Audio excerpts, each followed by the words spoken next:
So Okay. here at Peak Performance Motorcycles in Simi Valley, we utilize a Factory Pro dyno, which is an 80 current brake dyno, as compared to what most motorcycle shops use, and that's a DynoJet dyno. The DynoJet dyno measures acceleration. We refer to that as a sweep test. We can do a sweep test on our dyno, but we find them to be less informative than doing step testing. With step testing, we are actually braking the motor at certain RPM intervals. In our case, we do it, in this case, we'll do it at every 500 RPMs. And we measure what we call true horsepower. As a result, we're getting true torque reading. Multiplying torque by RPM, dividing by 5252 will give you the true horsepower reading. DynoJet tries to come up with the horsepower reading by backing into those numbers based on acceleration. And while you could do that conceivably, the DynoJet software is notorious for overstating the numbers. So in order for us to come up with what we would call DynoJet horsepower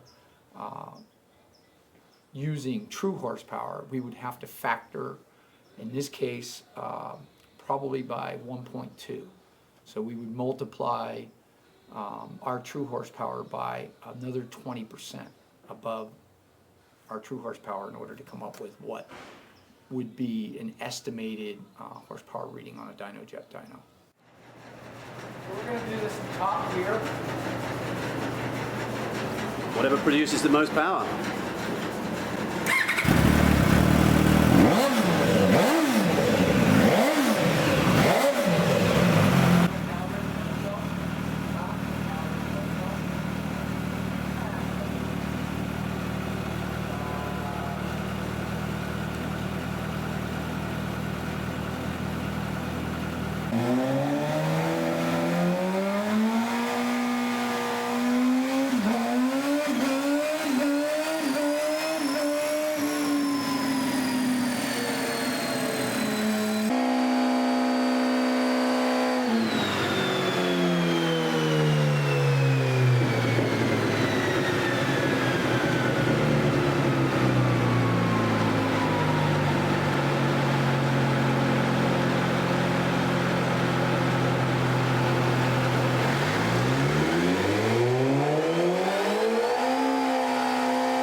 1995 correction factor for temperature, humidity, and barometric pressure. So give us the numbers. Well, we started out testing it at 4,000 RPM and every 1,000 RPM increment. I think if we would have gone the 500 RPM increment, the motor would have just got way too hot by then, and our numbers would have been down more. Our peak horsepower is 151 true horsepower with a peak torque at 63.48 at 9,000 RPM.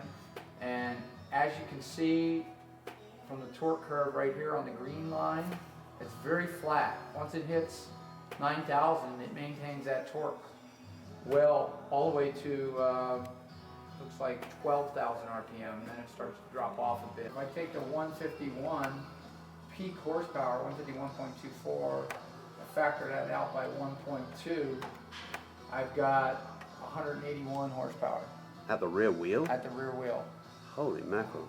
And that is about what you would see on a dyno jet dyno, is 181. Okay. True horsepower is 151. Okay. And torque? Torque, again, if we factor the torque that we're reading, which peaks at 63.48 times 1.2, a dyno jet dyno is going to give you somewhere in the neighborhood of 76 foot-pounds.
Pretty bad, not gonna get this strap. Alrighty.